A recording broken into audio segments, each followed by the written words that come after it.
I guess I just want to talk briefly about how a whimsy became a business and how a business seemingly has become a movement. And the movement connects all of us. And curiously enough, PechaKucha kind of amplifies that, the need to stay connected with one another. And I wanted to just touch on how this whimsy became a business and then a movement. And it's been a real curiosity. I mean, I've worked in offices, I've harvested potatoes, I've done all sorts of different things. And the business was a struggle, and only through transacting did we really become what I consider a movement. So some perspective. In life, there are sort of three key rituals: union, creation, and sadly, death. Two of those take place in hospital. And I would volunteer that, and that's birth, creation, and death. The fact that that's not in society means that we've lost our ability to value two key things.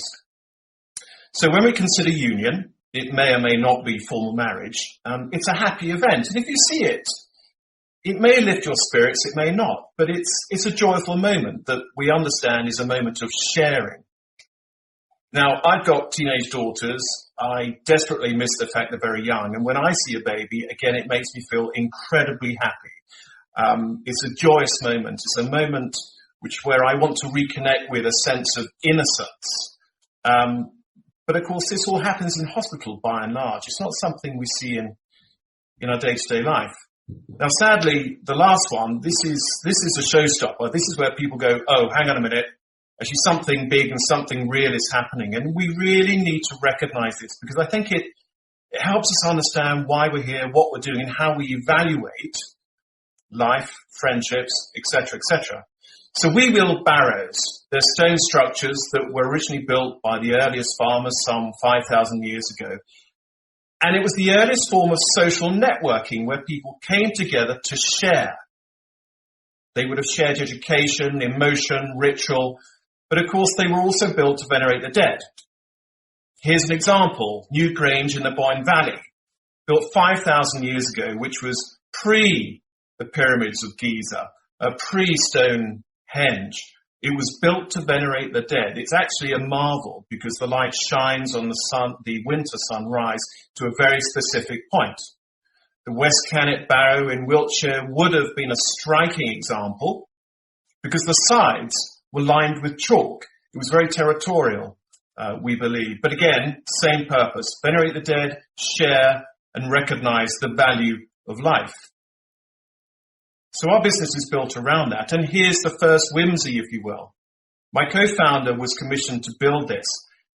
And as a stonemason, he was enthralled because he was building something that would stand the test of time. But we had not anticipated how the public would respond and engage with a bunch of stones. So the whimsy became a business, and this is in Cambridgeshire. And we have had professors from all around the world come and visit us and try and understand what we're doing. This was handcrafted, and again, building it was simple. Engaging with the public was just illuminating. We hadn't really understood what was going on.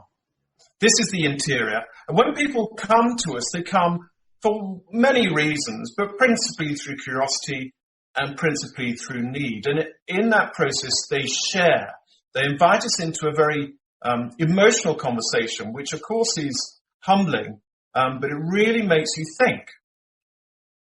When you use a barrow, you're using it to place a set of cremation ashes inside. And each of these example a very specific, poignant story relative to the families that use it. And for them, the key thing really is about no doctrine. It's about not a prescribed process. It's about remaining connected and telling their own story. So what is going on? It's not about returning to Neolithic. It is about sharing. I think it is about the need to find communal connection, but without the standard social norms. It's certainly not about the crematorium example, or the crematorium experience, which is a bit soulless. And it certainly doesn't encourage you to return. But barrows are not just about death. We can show that over 25 artists, including potters, photographers, and poets and writers have engaged with our sites, which confirms the desire to be together.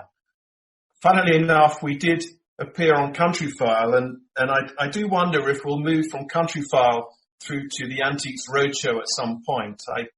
I'm a bit worried about that, to be perfectly honest. It was a fun day, for sure. So what have we learned?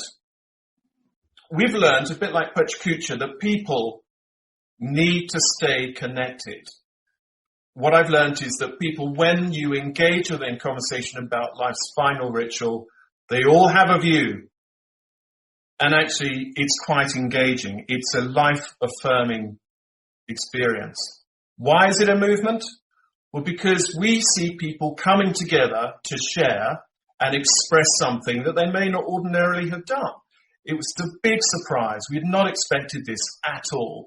And of course, it's made work more fulfilling than anything I've ever done. But we're not alone. You may not have heard of Death Cafe. It is a movement. It was started in 2011. It's appeared in over 70 countries. Over 10,000 cafes have appeared. And it's just a place without prescription to sit and chat. Invariably eat lots of cake, good thing, and of course drink tea. So that's me, embracing it and hoping that people will share a conversation about one of life's key rituals. Thank you.